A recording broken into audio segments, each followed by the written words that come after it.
जी, hello दोस्तों, मैं हूँ कमर चीमा, उम्मीद है आप लोग ठीक होंगे। दोस्तों, प्राइम मिनिस्टर मोदी जो हैं वो हर अपने कुछ अरसे के बाद एक मुस्लिम कंट्री को ज़रूर पिक करते हैं। फॉर एग्ज़ाम्पल अगर आप देखें कि जो नरेंद्र मोदी का ट्रिप जो है अब सिंगापुर एंड ब्रुनेई का हो रहा है। ब्रुनेई क्या इम्पोर्टेंट कंट्री है इंडिया के लिए अगर देखा जाए? इसके ऊपर मैं बात करना चाहता हूँ। एक मुल्क ऐसा है जिसकी जो टोटल पॉपुलेशन है वो 5 लाख के करीब है। 33 बिलियन डॉलर की टोटल जीडीपी है। 5 लाख की पॉपुलेशन ऑलमोस्ट ऑलमोस्ट 5 लाख और ये भी मैं 2020 का एक एस्टीमेट आपको दे रहा हूँ। 5 लाख की पॉपुलेशन और उसकी ज़ाहिर बात है जो उसके अंदर एथनिक ग्रुप्स हैं वो ज़्यादातर चाइनीज़ हैं, मलायज़ हैं। एक तरफ उसको इंडोनेशिया है, मलेशिया है। अ, ठीक है कि इम्पोर्टेंट कंट्री सेंस में है कि साउथ ईस्ट एशिया में देखा जाए तो एक इम्पोर्टेंट कंट्री है। छोटा-सा मुल्क है, मुसलमान मुल्क है। पाकिस्तानी आपको पता है मलेशिया इधर जाते नहीं है ब्रुनौ वो कहते हैं इन्होंने कॉल की जाना। वन्स आई मेट ब्रुनेई के मैं एक ऑफिशियल को मिला, तो मुझे उसने बताया कि जनरल मुशर्रफ के दौर में कोई पाकिस्तानी लीडर वहाँ ब्रुनेई गया था। मतलब पिछले 20 साल से गए ही नहीं, पता ही नहीं ब्रुनेई क्या है, बस सिर्फ़ सफ़ीर भेजा हुआ है, वहाँ से किधर आया होगा एंड दैट्स इट और कोई ज़्यादा ख़ास नहीं है। इंडिया हर एक मुल्क को अहमियत दे रहा है। हर छोटे से छोटे मुल्क को एशिया पैसिफिक में अहमियत दे रहा है। और अगर आप उसके ताल्लुकात इंडिया और ब्रुनेई के ताल्लुकात को देखें 1984 में एस्टेब्लिश हुए हैं, ठीक है जी? और उसके बाद जो मिशन्स हैं वो महज़ 1993 में आए हैं। इससे पहले जो मलेशिया के अंदर इंडिया का जो हाई कमीशन होता था, वही सारे मामलात को देखता था। लेकिन इन्होंने फिर 1992-93 के अंदर फिर अपना एक एक्टिंग वहाँ पे हाई कमिश्नर भेजे और सारा कुछ किया। और इंडिया और ब्रुनेई के जो ताल्लुकात हैं, कहा जाता है जो ट्रेडिशनल लिंकेजेज़ हैं, वो तो हैं ही हैं, लेकिन यूनाइटेड नेशंस के मेंबर हैं, नॉन अलाइनमेंट मूवमेंट के मेंबर हैं, कॉमनवेल्थ आसियान जो है आसियान चलो इम्पोर्टेंट है एंड नैम इम्पोर्टेंट है, दोनों, ठीक है जी। अब क्वेश्चन ये है कि uh, why Narendra Modi is going to Brunei Darussalam? इस पे मैं बात करना चाहता हूँ, ये बड़ी सिग्निफिकेंट डेवलपमेंट है। हमारे यहाँ पाकिस्तान में तो कोई पता ही नहीं है उनको, सुते ने फॉरेन पॉलिसी की कोई एड हॉक फॉरेन पॉलिसी चलती है, रिएक्टिव होती है। कोई लंबा-चौड़ा विज़न नहीं है, बस हम आ गए हैं तो हम ही फॉरेन पॉलिसी है मुल्क की। हम ही सारा कुछ हैं, हम ही फॉरेन पॉलिसी हैं, ये हैं हम। आ गए हैं, अब हम मुल्क चला लेंगे। मतलब ये दिमाग है इन लोगों का जो बैठे हुए हैं मुल्क के अंदर। मैं सख्त नक़ाद हूँ, सख्त क्रिटिसिज़्म करता हूँ मैं पाकिस्तान की रिएक्टिव फॉरेन पॉलिसी के ऊपर। कोई चढ़-चढ़ के नहीं रहते। दुनिया में छोटे मुल्क भी होते हैं मतलब हाउ टू बी रेलेवेंट भाई if you are irrelevant how to be relevant ये क्वेश्चन है। और उसका वो सानू नहीं पता हाउ टू बी रेलेवेंट सानू बस इतना पता है हाउ टू मंगना, ठीक है जी? और हम मंगन टुर जाएँगे सारा दयाज मैंने एक दफ़ा बड़े सीनियर किसी जगह पे बैठे हुए थे, बड़े सीनियर डिप्लोमेट्स बैठे हुए थे। मैंने कहा यार हमारी फॉरेन पॉ हमारा जहाज़ ही उस साइड पे चलता है जिधरों डॉलर आउंदे ने। जिथे जिन लोगों जिनको साथ हमें जिनको हमें पता हो ना कि इधर से हमें 6 महीने बाद या साल बाद पैसे मिलने हैं, हम उधर भी नहीं जाते। हम सिर्फ़ उधर जाते हैं जिधर महीने बाद पैसे मिलने हैं। बहरहाल उसके ऊपर भी डिस्कशन करते हैं, लेकिन नरेंद्र मोदी मुस्लिम ममालिक के क्यों जा रहे हैं करीब? और वो एक ही वजह है, उन्हें पता है पाकिस्तान को मैं कैसे दूर रखूँगा। कैसे मैंने पाकिस्तान को दूर रखना है और कहाँ से मैं पाकिस्तान का पत्ता काटना है इस्लामिक वर्ल्ड में। सिर्फ़ एक सऊदी अरब रह गया है, जहाँ पे नरेंद्र मोदी वो करीब है बहुत, स्ट्रेटेजिक पार्टनरशिप है, 50-55 अरब डॉलर की बायलैटरल ट्रेड है, सारा कुछ है। मतलब वो है, चीज़ें हैं, लेकिन इंडिया इतना एग्रेसिव नहीं है। इंडिया वेट कर रहा है, पता है किस चीज़ का? इंडिया इंतज़ार कर रहा है कि कब पाकिस्तान मज़ीद इर्रेलेवेंट हो सऊदी अरब में और हम उत्थे जिन्हों पंजाबी कहते हैं ना सट्ट मारिए एंड पाकिस्तान को वहाँ से निकालने जाए। एक टी बॉय कि ज़्यादा अक्ल है। चलो ठीक है, मैं ये नहीं कहता कल्ला तो नहीं सोचता कोई भी बंदा। There are people always behind him, there is a team. But the question is कि नरेंद्र मोदी आसियान का एक छोटा-सा रुकन मुल्क है, 5 लाख आबादी है, 5 लाख, $33 बिलियन डॉलर मतलब एक छोटी-सी इंडिया की कंपनी कोई इतने बिलियन डॉलर की होगी यार, ठीक है? सालाना पिछले साल मेरा ख़्याल है कुछ 77 5 बिलियन 6 बिलियन डॉलर की फॉरेन डायरेक्ट इन्वेस्टमेंट आ गई, लेकिन इंडिया वहाँ पे भी जा रहा है, क्योंकि वो हर मुसलमान मुल्क को हमेशा के लिए खामोश कर देना चाहते हैं ऑन कश्मीर, ताकि पाकिस्तान अपनी डिप्लोमेसी ने एक तो नरेंद्र मोदी का ये है कि उसने जहाँ भी जाना 2 मुल्क, जाना सिंगापुर है, इम्पोर्टेंट सिंगापुर है, उसकी मैं बाद में बात करूँगा, सिंगापुर में मैं बात नहीं करना चाहता। लेकिन असल चीज़ क्या है? असल चीज़ ये है कि साइडलाइन कैसे करना है। ये नहीं है कि जी वो पाकिस्तान के से इंडिया बात नहीं कर रहा तो दैट डज़न्ट मीन कि इंडिया एंड पाकिस्तान के no, no, no, no Pakistan से बात करना इज़ समथिंग एल्स वो तो पॉइंट ही नहीं है कि पाकिस्तान से बात हो रही है कि नहीं हो रही। द पॉइंट इज़ कि द क्वेश्चन ये है कि पाकिस्तान को साइडलाइन कैसे करना है और उसके लिए क्या-क्या किया जाना चाहिए। अब इन्होंने सिंगापुर जाना था, उन्होंने कहा चलो यार ऐसे करो, एक छोटा-सा मुल्क है इन्हें भी नाल पालो and why? Because they support India's look east policy and act east policy. ठीक है जी, और आसियान से ताल्लुकात भी वो चाहते हैं, ठीक है जी। और कहा ये जा रहा है कि जो पिछले कुछ अरसे के करीब लेके आए, ठीक है जी। और बहुत सारी जो इंटरनेशनल ऑर्गनाइज़ेशंस में भी ख़ैर वो सपोर्ट करता रहा। तो वो एक चीज़ ज़रूर मौजूद है, ठीक है। लगता है कि जिससे है और पिछले कुछ अरसे से जब से मोदी साहब आए हैं तो जैसे मुसलमान मुल्कों के इम्पोर्टेंट मुसलमान मुल्कों के ये मलेशिया, इंडोनेशिया देखिए ना, अब क्वेश्चन ये है कि हर पिछले दिनों मलेशियन प्राइम मिनिस्टर आए हुए थे। अब ये मैं आप अगर मुझे देख रहे थे तो मैंने एक चीज़ बार-बार कही है, बार-बार कही है, बार-बार कही है कि पाकिस्तान को कुछ नहीं तो एशिया पैसिफिक के अंदर, ये इंडो पैसिफिक के अंदर जिसको जैसे अच्छा लगता है वो बोल ले। भई एटलीस्ट मुसलमान ममालिक के करीब चले जाइए, इंडोनेशिया, मलेशिया, ब्रुनेई, दारुल-इस्लाम इन्हीं के जाएँगे, नहीं करेंगे। मतलब अपनी स्पेस कैसे बनानी है? ये वो खित्ता है जिसमें दुनिया का मुस्तकबिल लिखा जाना है। ये वो खित्ता है जहाँ पे ये वो इलाका है जहाँ पे मुस्तकबिल के अंदर आपकी एक कोल्ड वॉर हो रही है। आप वहाँ पे क्या कर रहे हैं? आपको बस इतनी बड़ा चढ़ा हुआ है कि हम चाइना के यार हैं और इंडिया के दुश्मन हैं, तो बस ठीक है। इससे ज़्यादा हमें नहीं सोचना चाहिए। ठीक है ना जी? इससे ज़्यादा हमें नहीं कुछ सोचना चाहिए।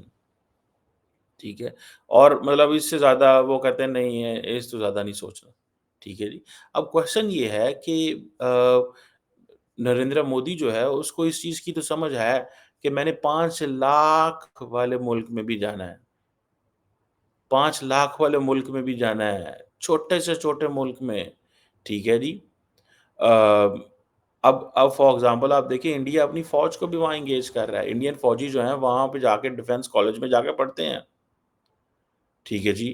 और इंडियन आर्मी के लोग वहाँ पे जाते हैं, वो पढ़ते हैं वहाँ पे जाके और बहुत सारी चीज़ों में तो जो इन्वॉल्व हैं, लेकिन India have been very close with all these countries and particularly इन्होंने जिसे कहते हैं ना वो एंड देन एक्सपोर्ट भी कर रहा है। कोई लंबी-चौड़ी नहीं है, थोड़ी एक्सपोर्ट है बट द क्वेश्चन इज़ कि वो ब्रुनेई दारुल इस्लाम जो है it's very famous for its automobiles है, ट्रांसपोर्ट सेक्टर है और बहुत सारी चीज़ें हैं, क्रूड ऑयल है इंडिया को वो चाहिए होता है। और जो इंडिया के अंदर बहुत सारे ट्रेड फेयर्स हैं उसमें वो ब्रुनेई के लोग आते हैं। इंडिया ने अपनी जो डायरेक्शन है वो उधर बदख्त कर ली है ना। एक एक अपना अप्रोच कर ली है, ठीक है जी। और जिसकी वजह से बहुत सारे जो इंडियंस हैं, मेरे ख़्याल है 10,000 के करीब इंडियंस दे आर देयर, तकरीबन 10,000 Indians are there in Brunei, ठीक है जी। और वो काफ़ी देर से इंडिया वो कहता है जी कि हम तो जिसे वो कहते हैं ना वो 100 साल से ताल्लुक बना के बैठे हुए हैं। कि 1929 में एक ऑयल की डिस्कवरी हुई थी, तो बहुत सारे जो इंडियंस वहाँ पे गए थे और ठीक है जी, कोई कह रहा है 10,000 इंडियंस हैं, कोई कहता है 14,000 इंडियंस हैं। ज़्यादातर ये साउथ इंडिया के लोग हैं, केरला, तमिलनाडु यहाँ के लोग वहाँ पे मौजूद हैं। बहरहाल द क्वेश्चन इज़ नॉट कि कहाँ के इंडियंस मौजूद हैं, द क्वेश्चन इज़ कि इंडिया ने वो अपनी प्रेज़ेंस जो है वो वहाँ पे रखी हुई है, ठीक है? और वो कंटीन्यूअसली लगे हुए हैं कि हमें कैसे जो है वो हर उस मुल्क के करीब होना है जहाँ पे वो स्ट्रैटेजिक कन्वर्जेंस की बात करते हैं। ठीक है जी, स्ट्रैटेजिक कन्वर्जेंस वो कहते हैं ये हमारी स्ट्रैटेजिक कन्वर्जेंस है। सो इंडिया जो है वो ये जो लुक ईस्ट पॉलिसी है, इसमें आप देखें कि उनकी सारी की सारी जो जो रिलेशनशिप है एंड देन सबसे बढ़ के इसमें जो जो मेन चीज़ जो मुझे नज़र आती है वो मैरिटाइम एंगेजमेंट है। ठीक है जी। और इंडिया ब्रुनाई जो है वो मैरीटाइम डोमेन में भी जिसे वो कहा जाता है ना कि पहले मोदी साहब जो थे जब नरेंद्र मोदी पहली दफ़ा वज़ीर-ए-आज़म बने, तो इंडोनेशिया उस वक़्त एक प्रेफर्ड मैरीटाइम पार्टनर था। ठीक है जी।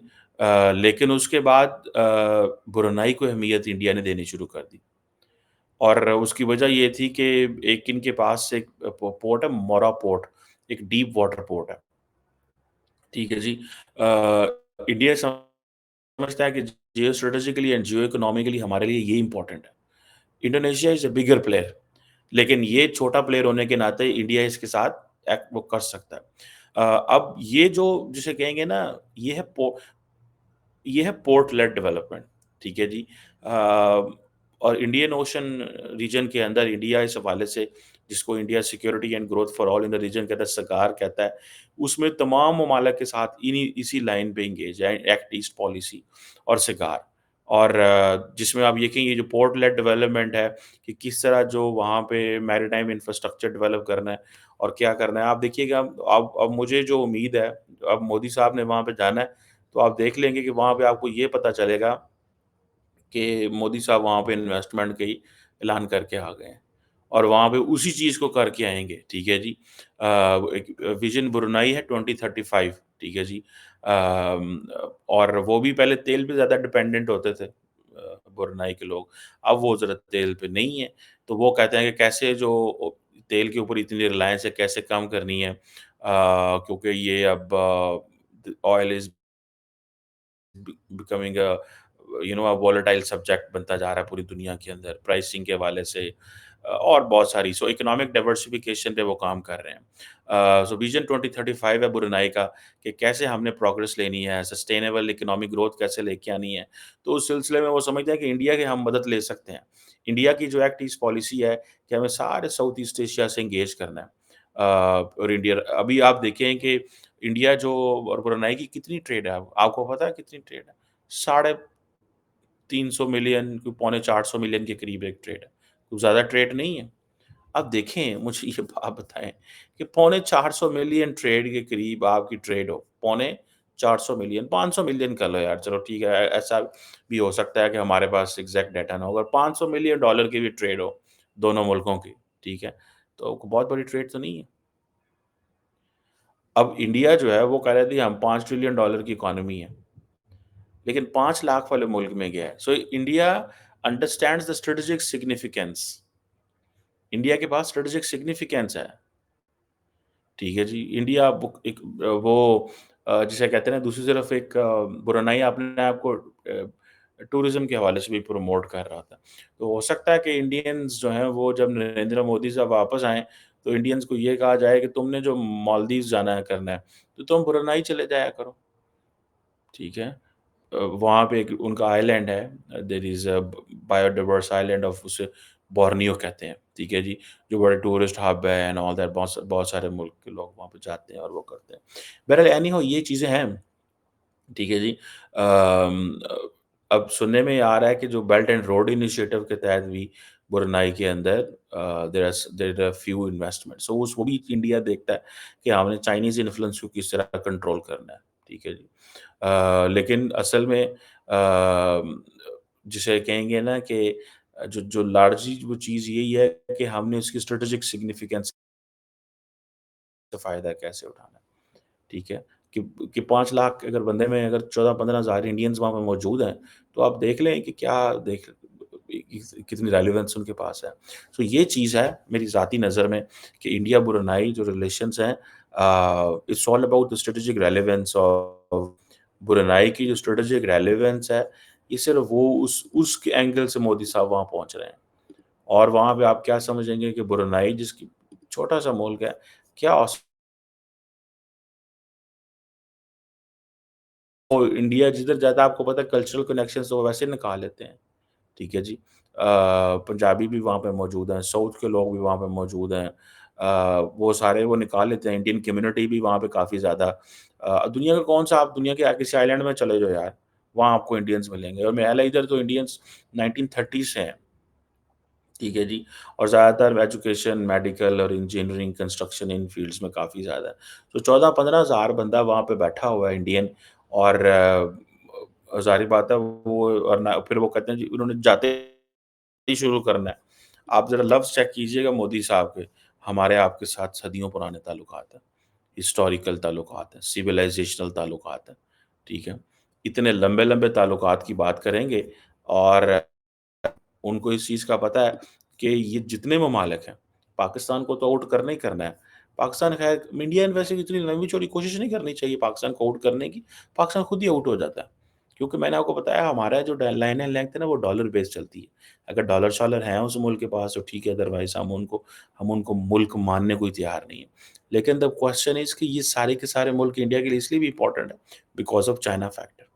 देखिए, जो इस वक़्त चाइनीज़ फिलिपाइंस के साथ कर रहे हैं, जैसे बुलिंग वो कर रहे हैं, आपको क्या लगता है कि कोई और मुल्क कर सकता है बुलिंग? ठीक है? क्योंकि अकॉर्डिंग टू चाइनीज़ अगर आप देखें, तो फिलिपाइन को तैयार किया जा रहा है चाइना से लड़ने के लिए। लेकिन जो चाइनीज़ हैं, वो बड़ी टफ लाइन ले रहे हैं। वो ज़रा-सी भी सॉफ्ट लाइन नहीं लेना चाहते, ठीक है? जी। और वो नहीं देना चाहते था। सो इंडिया जो है wants to get closer to every country in the region ताकि हम चाइना को कैसे करना और आपको पता है फिर जब ये इंडो पैसिफिक उसकी बात करेंगे, ग्लोबल साउथ की बात करेंगे, ये इंडो पैसिफिक की बात होती है। तो एक तो आप देखिएगा कि इंडो पैसिफिक का ज़िक्र होगा, ग्लोबल साउथ का ज़िक्र होगा, क्योंकि इंडिया चाहता है कि इन तमाम मुल्कों को मैं ग्लोबल साउथ में भी एंगेज करूँ। इंडिया ने अपने जो एफर्ट्स है ना to step up its as is and to show itself as a great power जो है वो करने के लिए इंडिया ने काफ़ी तेज़ एफर्ट शुरू कर दिए और इसीलिए उसने अपनी आउटरीच जो है वो छोटे से छोटे मुल्कों के लिए बढ़ा दी है so India may not be going to Brunei in case Brunei ASEAN का मेंबर ना हो या ब्रुनाई जो है वहाँ पे चाइनीज़ इन्फ्लुएंस का खतरा ना हो कभी भी ना जाता यही वजह है, जैसे कि ये कभी भी पापा न्यू गिनी ना चाहते इंडियंस एंड अमेरिकन्स अगर वहाँ पे ये इम्पोर्टेंस ना हो कि इस खित्ते के अंदर पापा न्यू गिनी की जो जो मुल्क है वो कितना रेलेवेंट हो सकता है हमारे लिए, ठीक है? हालाँकि किसी मुल्क को नाम भी लेना नहीं आता। Once I was with the पापा न्यू गिनी के एक कर्नल साहब के साथ मैं फ्रांस में हम एक कॉन्फ्रेंस में इकट्ठे थे। तो वी आर स्टिल फ्रेंड्स कभी-कभी बात होती है उनसे, लेकिन वो बड़े धीमे मिज़ाज के और मुझे तो वो कर्नल लगा ही नहीं। मैं कहा, "अरे! ये पता नहीं कहीं का कर्नल है बट ढिला या कर्नल से मेरे आगे ना जैसे मैं सिविलियन ढिला हूँ। तो बहरहाल ये देखते हैं कि क्या निकलता है वहाँ से, लेकिन it's ASEAN, it's India's look east policy, it's China, it's Pakistan, it's Brunei's Islamic status कि जब भी कल को कोई पता नहीं इंडिया या ओआईसी के अंदर रखना डाल दे कि जी हमें मेंबर बनाएँ इस्लामिक कंट्री हैं ओआईसी और पाकिस्तान जितना ज़्यादा इर्रेलेवेंट होता जा रहा है, ठीक है? तो सारे मुसलमान कहें ठीक है बना दो यार वहाँ पे 25-30 करोड़ मुसलमान हैं तो क्यों नहीं हम बनाएँगे भई उसको। इस्लामिक उसको ओआईसी का मेंबर, तो इंडिया ओआईसी के अंदर बैठ के पाकिस्तान को टफ टाइम दे रहा होगा। एक ऐसा मल्टीलैटरल फोरम जिसमें पाकिस्तान ने इंडिया की टका के बैशिंग की हुई है जी कश्मीर की वजह से। और आपके जो बेस्ट फ्रेंड्स हैं यूएई और बहुत सारे जो मुल्क हैं वो दे आर वेरी मच हामी हैं इस चीज़ के कि let India come inside India को आने दो यार क्या कहता है इंडिया आपको? क्या प्रॉब्लम है आपको इंडिया इस हवाले से? मतलब this is what it is. Let's see कि क्या मोदी साहब का ये ट्रिप करता है लेकिन इन्हीं लाइन्स पे वो कर रहे हैं। सो इस्लामिक कंट्री है एंड इन द रीजन है और चाइना फैक्टर भी है, ज़ाहिर बात है इसमें। लेकिन एक चीज़ तो माननी पड़ेगी कि हर वो मुल्क जो मुसलमान मुल्क है, इंडिया उसके करीब हो रहा है और ये मोदी साहब की पॉलिसी का हिस्सा है। ठीक है? ये वो ही डज़ इट डेलिबरेटली वो इस तरह की चीज़ें करते हैं बिकॉज़ उन्होंने ये लॉन्ग टर्म सोचा हुआ है कि ये जो मुस्लिम वर्ल्ड में हमारे बारे में तासुर है ना, मैंने इस तासुर को, ये इंप्रेशन को कैसे ठीक करना है।